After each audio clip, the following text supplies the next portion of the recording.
Happy living అసలు ఈ programme యూత్కి ఎలా ఉపయోగపడుతుంది? దీనికైనా ఎంట్రన్స్ ఉందా? దీని ఎన్రోల్మెంట్ ఎట్లాగా? దీని యొక్క ఉద్దేశం వాళ్ళకి ఎలాగా?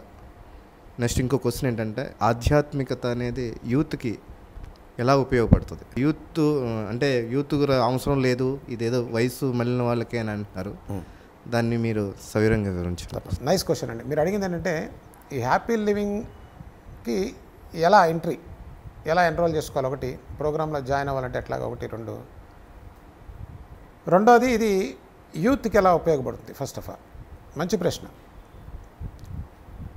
Happy living program entry is free, wait, but not for all. అందరికీ కాదండి. ఇప్పటికే మీరు ఇంతకుముందు విన్న విషయాలు బట్టి అర్థమై ఉండాలి. ఎందుకంటే దీన్ని ఆ క్రైటీరియా ఎలా ఉంటుందంటే, మీకు నెంబర్ ఇస్తారు. ఈ ప్రోగ్రామ్ అటెండ్ అవ్వాలంటే ఇది బేసికల్గా ఒక నెంబర్ ప్రొవైడ్ చేస్తారు. ఆ నెంబర్కి కాల్ చేసినప్పుడు జస్ట్ 1 or 2 జనరల్ క్వశ్చన్స్. అంటే మీరు ఎందుకు రావాలనుకుంటున్నారు ప్రోగ్రామ్కి అంటే దాని మీద కొంత అవగాహన ఉండాలి కదా. అసలు ఏదో హ్యాపీ లివింగ్ అన్నారు కదా, నాకు కూడా హ్యాపీగా ఉండాలనుంది, సరదాగా అసలు ఏంటి చూద్దామని వస్తున్నామండి అంటే, సారీ ఇది చెప్తున్నా నాకు ఒకటి గుర్తొచ్చింది. రామకృష్ణ పరమహంస గారు ఉన్నారు కదా, రామకృష్ణ పరమహంస గారి యొక్క కీర్తి ప్రతిష్టలు ఒక తాగుబోతాడు ఉంటాడు, విని నేను కూడా చూడాలనుకుంటాడు. వాడికి ఒక కోరిక పుట్టింది, వాడికి ఎందుకు పుట్టింది మనకు తెలియదు. తర్వాత ఆయన గొప్ప మహాత్ముడు అయ్యాడు, వేరే విషయం.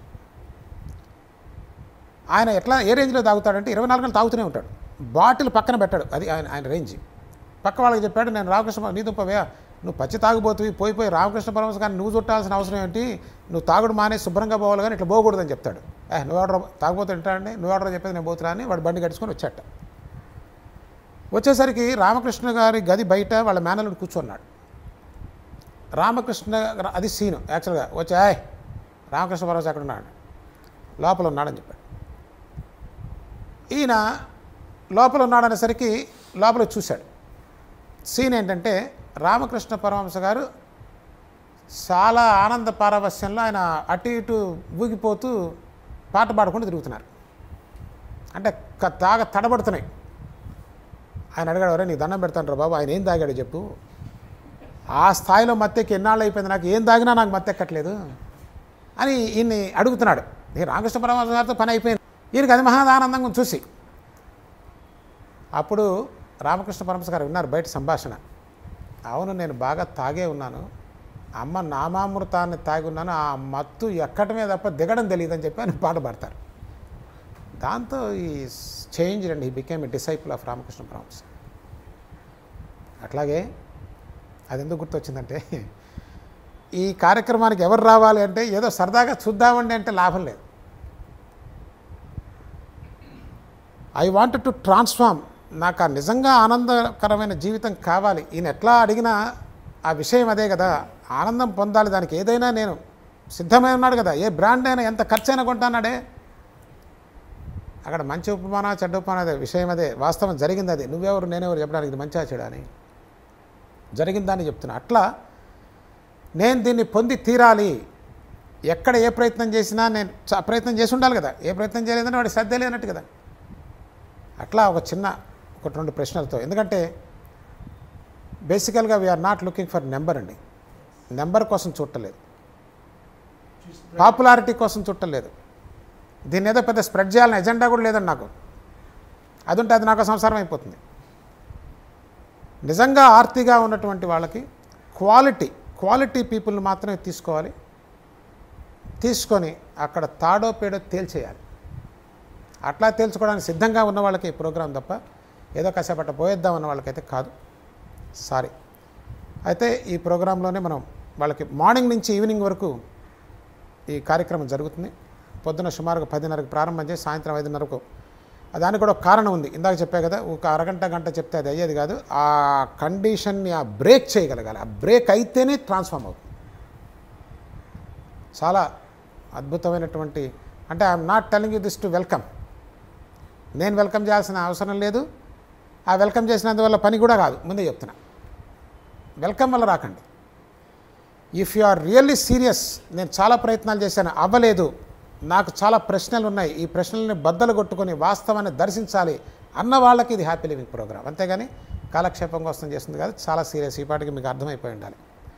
సో అట్లా ఆర్తితో ఉన్నటువంటి వాళ్ళకి భగవద్ అనుగ్రహంతో ఇచ్చే ఒక చేయుతే తప్ప మరొకటి కానే కాదు. ఇది క్వాలిఫికేషన్ అండి. ఆర్తి క్వాలిఫికేషన్ రావాలనుకున్న వాళ్ళకి ఆ ప్రోగ్రామ్ కూడా అంతే ఇంటెన్స్గా జరుగుతుంది. So transform must happen. ఆ ట్రాన్స్ఫర్మేషన్ జరిగి తీరాలి.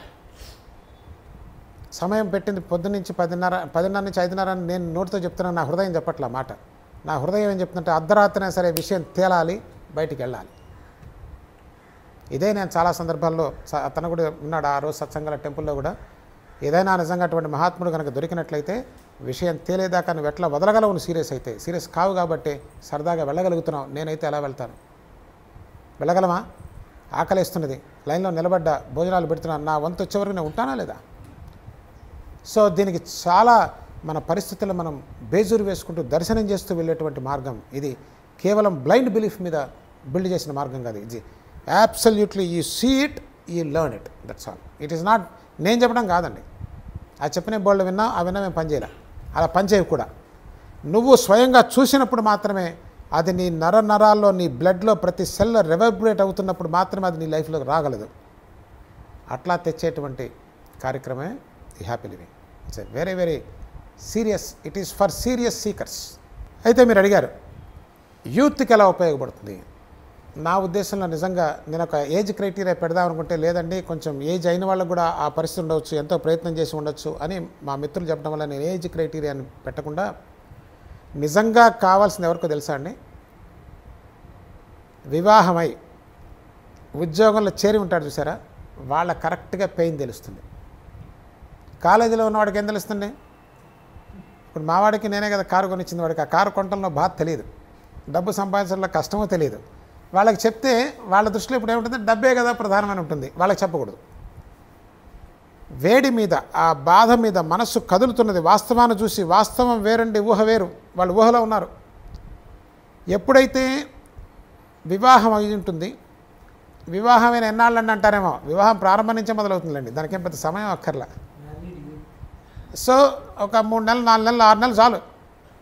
అక్కడి నుంచి ఉద్యోగం అంటే ఈ మధ్యలో అనమాట, అటు ఇటు, అటు ఆఫీసు ఇటు ఇది, కరెక్ట్ లైఫ్ స్టార్ట్స్ దెన్. అంటే మేబీ 30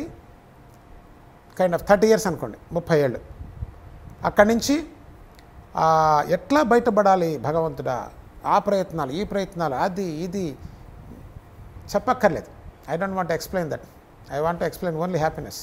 కాకపోతే దాన్ని కూడా తీసుకుంటాను, ఎందుకంటే దాన్ని ఎండ్ చేయాలి కాబట్టి. సో అక్కడి నుంచి ఐ థింక్ దాన్ని ఎండ్ చేయాలి. What is this non sense, పుట్టింది దీనికోసమేనా? అప్పుడు అడుగుతున్నాడు ప్రశ్నలన్నీ. జీవిత పరమార్థం అంటే ఏమిటి స్వామీజీ అని స్వామీజీ దగ్గర పోయి అడుగుతుంటారు. ఇది ఇంకొకటి గుర్తొస్తా ఉంది నాకు. ఒక స్వామీజీ స్వయంగా డయాస్ మీద చెప్పంగా విన్నా నేను ఇది. ఒక దంపతులు పోయి చెప్పారట, స్వామీజీ ఒక్కొక్కరు పోయారు, ముందు భార్య తర్వాత భర్త అట్లా పోయారు. ఏమో స్వామీజీ పెళ్లి చేసుకున్నాను, ఈయన అందరూ ఉన్నదే స్టోరీ అదే. ఆయన చెప్తే వినడు, ఆయనకి తెలియదు, ఇది ఒక మూర్ఖ బ్రతుకు, ఎడజావాలి, ఎవరు చెప్పినా విండు అని ఆమె చెప్పుకొచ్చింది. ఆయన బాడు ఈమె ఏం మనిషి అండి, అసలు ఈమెకేమీ తెలియదు, చెప్తే వినిపించుకోదు, రోజు గందరగోళం కొట్లాటే, నానా చావు చూస్తున్నాను, మీరు కాస్త ఏదైనా పరిష్కారం చెప్పండి స్వామీజీ అని చెప్పి అడిగేట వాళ్ళు. ఈయన చెప్పేట అది అట్లా ఉంటుందని నాకు తెలిసి దానికి భయపడే కదా నేనెట్ట కూర్చున్నాను, నా దగ్గరకు వచ్చాడు. మీకు ఐ అప్రిషియేట్ ఈజ్ ఆనెస్టీ. విన్నా నేను స్వయంగా ఆ సభలోనే ఉన్నా. అన్నాడు, వాడు నాయన దానికి భయపడే కదా నేను ఇట్టా కూర్చుంది, నువ్వు అది తీసుకొచ్చి నాన్న అడిగితే నేనేం చెప్తాను, నువ్వు నిప్పులు అదిగా వేడిగా స్వామీజీ అంటే ఎవడేం చేస్తాడు? ఉన్న విషయం చెప్పారు ఆయన. అట్లాగా నిజానికి చాలా చాలా అవసరం అండి. నేను పెళ్ళిళ్ళకి వెళ్తుంటాను, చాలా తక్కువ వెళ్ళేది, కానీ వెళ్ళినప్పుడు చూస్తా కదా, వాళ్ళు అసలు ఈ డ్రోన్లు వీటికి అసలు ఈ హడావిళ్ళు అసలు ముందే మొదలైపోతుంది. ఈ మోత అటు ఇటు, ఈ వాయింపు మోత, ఆ మోత, ఈ మోత, వాడికి ఏం జరుగుతుందో తెలియదు, అయిపోతుంది. అది వాడిని గుర్రం ఎక్కిస్తారు, అది ఎక్కిస్తారు, వాడికి అలవాట్లేదు, పాడలేదు, టెన్షన్, గుండెదాడు ఎక్కడ పడతా అని వాడికి అప్పటి నుంచే భయం. అప్పుడు దాకా భయం ఉండదండి గ్యారంటీ, అప్పుడు దాకా ఆలోచాలంగా ఉంటాడు, అప్పుడు మొదలవుతుంది గుండెలో అసలైన భయం అనేది. ఏదో పొడుచుకున్నట్టు ఉంటుంది గొంతులో, అమ్మో అనుకుంటాడు, ఎవరో ఇది మొదలరా నాయన ముందుంది, ఇది మొదలవుతుంది. అప్పుడు నాకు అనిపిస్తుంది కరెక్ట్ టైం ఏంటంటే, అసలు ఆ జోష్లో ఏం జరుగుతుందో తెలియదు వాడికి, ఓ మత్తులో ఉంటాడు. వాడు కనుక ప్రొఫెసర్ గారి దగ్గర పోయిన మాదిరిగా ఆ సందర్భంలో ఇది తెలియజేయాలండి వాడికి. ఎందుకంటే హీఈస్ ఎంటరింగ్ హిజ్ లైఫ్. వాడికి ఎక్కడ ఎంటర్ అవుతున్నాడో తెలీదు. మనం అందరం అంతేగా తోయబడ్డాం పూజలు చేసి మరి స్వామీజీలు ప్రాణం తీసి. అప్పుడు అక్కడ కనుక కనీసం వాళ్ళు ఆ సంసిద్ధత ఉంటుందండి. వాడు బ్రాహ్మణ్ణి దోశ అవతల బారేస్తున్నారు, బ్రాహ్మణుడు భుజాల మీద ఎక్కి డ్రోన్లు ఎగరేస్తున్నారు వీళ్ళ దుంపల దగ్గర. అసలు ఎంత భయంకరంగా ఉంది. నిజంగా చెప్పాలంటే ఇవి కాదండి, వాడు జీవితం ఒక ఒక ఒక కురుక్షేత్ర రంగంలో అడుగు పెడుతున్నాడు వాడు. అక్కడ పెట్టేటప్పుడు నాయన ఇదే కాదురా, నీకు ఆఫీసు కూడా ఉంది, అక్కడ బాధ్యతలున్నాయి, ఇక్కడ బాధ్యతలున్నాయి, అంత ఆలజాలంగా ఉండే వ్యవహారం కాదు అని వాడికి ఎలా బ్రతకాలో వాడి మాన్యువల్ వాడికి ఇస్తే వాడు హ్యాపీగా డీల్ చేస్తాడండి. ఇంకోటి చెప్పంటారా, చాలామంది అనుకునే అపోహ ఏంటంటే అమ్మ ఆధ్యాత్మికంగా ఇప్పుడు డబ్బు సంపాదించాలి కదంటారు. వాడు ఎక్కడ డబ్బు సంపాదిస్తున్నాడు? సంపాదిస్తుంది దుఃఖాన్ని కాదా, డబ్బు అనే మోసంతో దుఃఖాన్ని సంపాదిస్తున్నాడు, కష్టాలు తెచ్చుకుంటున్నాడు. నానా ఘోరం, ఇక మీకు చెప్పాల్సిన అవసరం లేదు ఎంత దారుణంగా ఉందో. నిజంగా ఇది తెలియటం వల్ల వాడి యొక్క డే టు డే లైఫ్ని చాలా ఈజీగా బ్రతకగలడు కదా. ఇప్పుడు నేను టెన్షన్లో ఉండి భయపడుతూ బాధపడుతూ దుఃఖపడుతూ చాలా ఉక్రోషంతో విసుగుతూ ఆఫీసుకు పోతే నేను బాగా చేయగలనా? ఆ రణరంగాన్ని నేను సమర్థవంతంగా ఎదుర్కోగలను, ఏ గజం వచ్చినా దేన్ని వచ్చినా నేను తురమాడగలను అనేటువంటి శక్తి ఉన్నవాడు బాగా బ్రతకగలడా చెప్పండి. నేను చాలా కూల్గా దేన్నైనా సరే హ్యాండిల్ చేయగలన్నవాడు చాలా ఉచ్చస్థితికి వెళ్తాడు. ఏదేదో ముక్కు మూసుకొని ప్రాణం పోయేవాడికి కాదండి. నిజంగా కథన రంగంలోకి దూకి ఈ ప్రపంచంలో అనేక సమస్యల మయం కదా ఇదంతా కూడా. ఈ భయంకరమైన ప్రపంచంలో ఎలా బ్రతకాలి అసలు అది మన సంస్కృతి అనే దురదృష్టం మంది పోయింది. మన గురుకులాలన్నీ అవే. గురుకులంలో విద్యార్థి గురువుగారి దగ్గర ఈ పూర్తిగా నేర్చుకున్న తర్వాత వేదాభ్యాసంలో కర్మకాండ జ్ఞానకాండ ఏమో ఉపనిషత్తుల్లో నేర్చుకున్న తర్వాత నాయన ఇహ నువ్వు ప్రపంచంలోకి దూకచ్చు, ఇహ యుద్ధంలోకి దూకచ్చు, కృష్ణుడు బోధ అయిన తర్వాత ఎలా దూకుతాడో అలా వీడు ప్రపంచంలోకి వెళ్తే అటు భార్యతో చక్కగా బ్రతకగలడు. ఎందుకని తాను కొంచెం కోపంలో ఉన్నా, తాను ఒక మాట జారినా, ఎట్లా ఉన్నా కూడా తాను సమర్థించగలడు. అంతేకాక అవకాశం ఉంటే తనను కూడా మార్చగలడు. తను కదలనప్పుడు పెయిన్ ఎక్కడ ఉంటుందండి? తనకుండదు, ఆమెకుండదా? లేదా ఆమె నేర్చుకుంది, తనకు అర్థమైంది, తను అరుస్తున్నాడు, తను మేనేజ్ చేయగలదు. అలా ఉండేవాళ్ళండి మన పూర్వకాలంలో. మన ఎదురుంటేనే కొట్టుకొని వస్తున్నారు. ఇప్పుడు ఎప్పుడెప్పుడు పోవాలో వాడు ఎవరిని అడిగితే దాని నిండా ఇవేనండి అని చెప్పాడు. పాతకాలంలో 4 కుటుంబాలు 3 కుటుంబాలు కలిసి ఉండేవి. ఎట్లా ఉండేవి అంటే ఈ జ్ఞానం ఉండేది. ఈ జ్ఞానం ఉండటం వల్ల ప్రతి దానికి రెబల్ అయిపోవటం కాదు, దాన్ని సమర్థవంతంగా ఎదుర్కొని సామీప్యంగా అందరూ కలిసికట్టుగా ఉండే ఆనందం ఉంది. అది పూర్తిగా పోయింది. కాబట్టి ప్రధానంగా ఇది యూత్కి అవసరం. అట్లా అని పెద్దవాళ్ళని తక్కువ చేస్తున్నారు అనుకోండి. ఎందుకంటే పెద్దవాళ్ళ జీవితం చివరి చర్మాంకంకి వస్తుంది. 60-70 ఏం చేస్తారు ఇక. కానీ ఆ చివరి దశలో కూడా ప్రశాంతంగా బ్రతకాలి కదా, ఆనందంగా ఉండాలి కదా. అంటే ఇప్పుడు ఎవరికి అవసరం? బ్రతికున్న ప్రతివాడికి అవసరం. కాకపోతే కాలేజీ వాడు హైపర్ యాక్టివ్గా ఉంటాడు కాబట్టి వాడికి లాజికల్గా చెప్పవచ్చు. కాకపోతే అప్పుడు ఎక్కే తక్కువ ఉంటుంది. ఎందుకంటే కాస్త వేడెక్కితే కదా దెబ్బ పడితే అది వంగేది. కాబట్టి విద్య ఎప్పుడు కూడా విద్యార్థికి చెప్పాలి, వాడు విద్యార్థి కాదు. కాబట్టి కాలేజ్ అయిపోవాలి, ఉద్యోగాలు ఎంటర్ అవ్వాలి, లేదా పెళ్ళిలో అన్న ఎంటర్ కావాలి. ఈ రెండిట్లో ఏదో ఒకటి చాలు. వాడు దీనికి ప్రతివాడు అర్హుడేనండి. ఆనందం ఎవరికి కావాలన్నట్టుంది.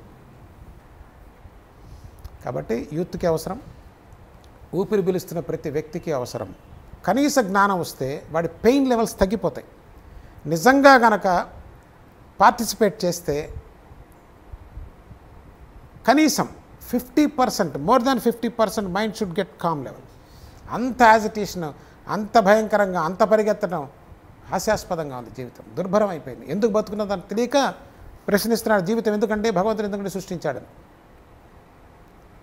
కాబట్టి ఈ కార్యక్రమం అనేది ఆనందంగా ప్రశాంతంగా బ్రతకాలనుకునే ప్రతి ఒక్కడికి అత్యావశ్యకమైంది. అది నేను చెప్పడం కాదు, రేపు ఆ కార్యక్రమం చేసిన తర్వాత చెప్పేటువంటి ఆ వాక్కులకి ఇంకా పవర్ఫుల్ మీనింగ్ వస్తుంది.